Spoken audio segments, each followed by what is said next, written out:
सुरुवात होती आपली 7.5 लाख कोटीचा। आणि उदयजी आपण किती अंमलबजावणी केली, किती टक्के?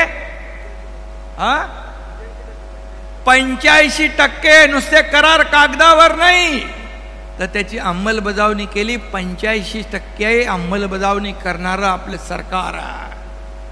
आणि म्हणून त्यावेळेस म्हणायचे कोण Eknath Shinde, who is Eknath Shinde, who is Ramdas Kadam.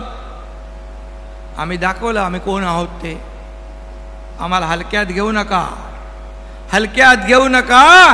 आम्ही कार्यकर्ते म्हणून काम करणारे, न्याय देणारे लोक आहोत।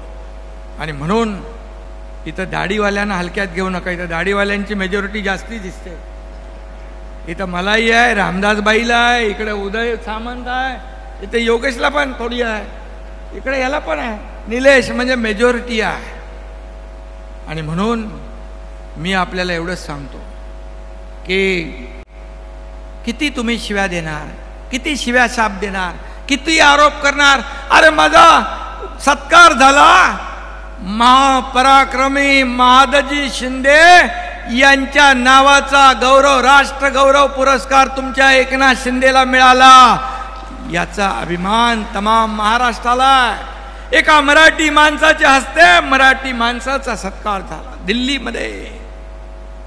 तिथे महादजी शिंदे यांचे वंशज केंद्रीय मंत्री ज्योतिरादित्य शिंदे यांची मजल कुठे गेली? एकनाथ शिंदेला ठीक आहे तुम्ही शिव्या द्या, आरोप करा, अपमान करा, परंतु महादजी शिंदे यांचा अपमान आपण करताय, साहित्यिकांना दलाल आपण म्हणताय, आणि ज्यांनी तुम्हाला एकेकाळी मुख्यमंत्री केलं त्यांचाही अपमान आपण करताय। काय जनाची नाही तर मनाची तरी ठेवा। आणि म्हणून मी तर तुम्हाला दिवसा रात्री स्वप्नात कधी एकनाथ शिंदे दिसत असे।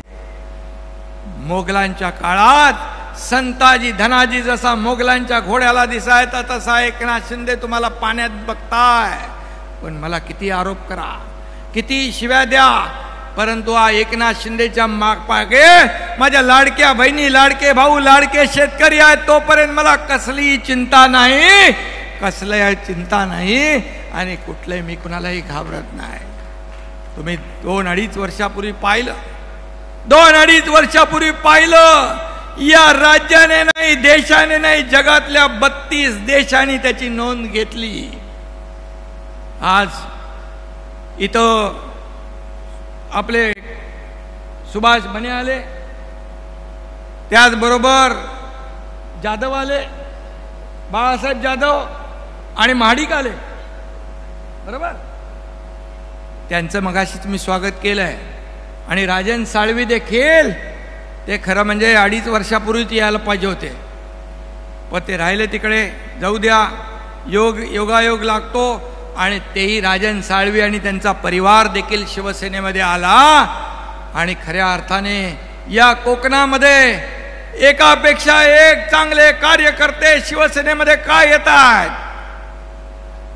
खऱ्या अर्थाने ज्या पक्षाच्या विचारांनाच वाळवी लागली आहे तिथं कसा राहील राजन साळवी? तो याला शिवसेनेमध्ये,